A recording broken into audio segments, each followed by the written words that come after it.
저도 늘 부딪히는 게 저희는 직업상 이제 작품이 들어가면 공사를 지내고 또 장례식장을 가고 이랬을 때 상당히 어떻게 해야 할지를 모르겠는 거예요. 그러니까 그거를 고사나 뭐 이런 거에 참여하지 않으면은 안 되기는 하고 근데 그 행위 자체가 상당히 저는 또 불편하고 그래서 늘 그게 항상 부딪히거든요. 제가 이제 이 이야기를 하면 저도 이제 누군가한테 이제 이단 소리를 듣고 막 올라갈 거예요. 막 신문에 날지도 몰라요. 그래서 CTS에서 알아서 하세요. 네. 그래서 하는데 예를 들어서 서양 같은 경우에는 이제 미국 같은 경우를 예를 들면 거기는 신앙적 갈등이 없는 거예요. 왜냐하면 거기는 청교도들이 들어와서 나라가 세워졌고 기독교 문화가 저변에 확대되어 있기 때문에. 근데 우리나라는 당장 우리 윗세대 어른들, 할아버지 할머니 세대에 복음이 들어와서 복음이 문화하고 충돌을 일으킨 거예요. 그러니까 사실 여기 있는 네 사람들은 이런 고민을 안 하고 살았어요. 왜 태어날 때부터 기독교 문화였기 때문에. 근데 많은 이 시대의 크리스찬들이 제사 문제를 가지고 고민을 하고 있다는 거죠. 그래서 이 문제를 풀어가기 위해서는 이 방송을 보는 분들 여러분들이 고린도전서 8장을 꼭 봐야 돼요.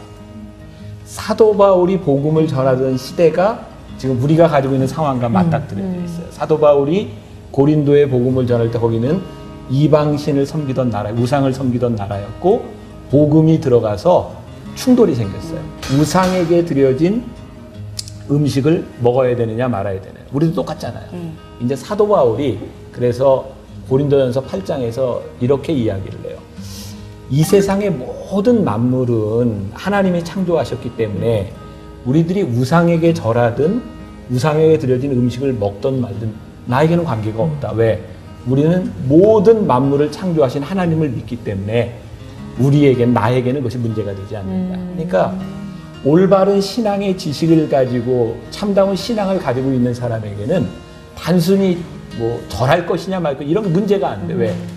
만유를 지으신 하나님을 우리들이 믿기 때문에 그것은 그냥 효의 개념으로도 갈 수 있다는 거예요. 근데 사도 바울이 염려한 것은 뭐냐면 이런 지식을 가지지 못한 사람들에게 있어서는 절을 하는 것이 누군가에게 상처가 될 수도 있고 믿음을 잃어버리게 할 수도 있다는 거예요.